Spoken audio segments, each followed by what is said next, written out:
tariki ya 24 ni z'ukwezi kwa 9 ni 2024 saa 3 urukiko rw'ibanze rwa Nyarugenge ruzaburanisha urubanza kufungwa n'ifungurwa ry'agateganyo abantu 43 bakurikiranweho ibyaha bine. Ibyo byaha no gushiraho no kujya mu mutwe w'abagizi ba nabi, kwihesha ikintu cy'undi hakoreshejwe uburiganya, iyezandonke n'ibindi. Kudasobanura inkomoko y'umutungo. Ngibyo byaha aba bantu bagiye gukurikiranwaho.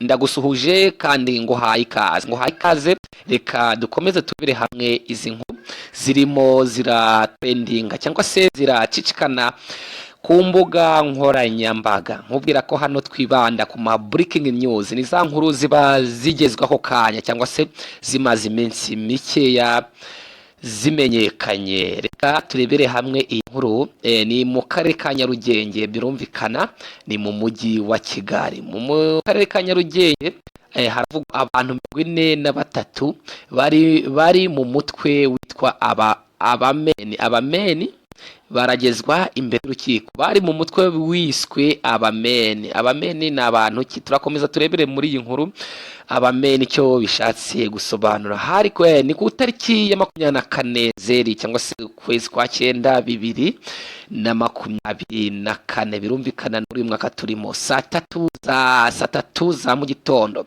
urukiko rw'ibanze rwa Nyarugenge ruzaburanisha urubanza kwifungwa n'ifungurwa ry'agateganyo abantu 43 bakurikiranweho ibyaha bine.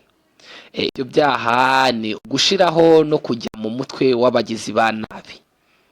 Gushiraho no kujya mu mutwe w'abagizi ba nabi ni icyaha giteganwa kandi kigahanishwa ingingo ya 224 itegeko nomero 68/2018 ryo kuwa 30 ukwezi kwa 8 mu mwaka 2018, nkuko ryahinduwe. Igihano giteganyijwe kuri iki cyaha nikijya munsi y'imyaka 7 ariko ntikirenga imyaka 10 y'igifungo.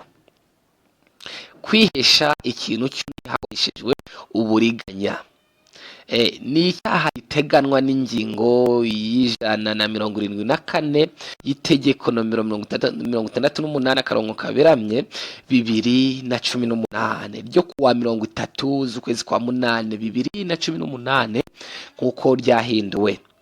Igihano giteganyijwe kuri iki cyaha no gifungo kitari munsi y'imyaka 2 ariko kitarenze imyaka 3, ni zahabu y'amafaranga y'u Rwanda ati munsi ya miliyoni 3 ariko atarenze miliyoni 5.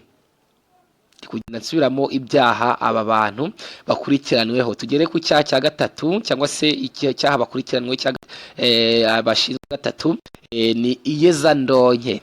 Iyezandonke ni icyaha giteganwa mu ngingo ya 2 agace ka mu ngingo ya 2 n'iya 54 zo mu tegeko nomero 028 akaberanye 2023 ryo kuwa 19 kwezi kwa 5 2023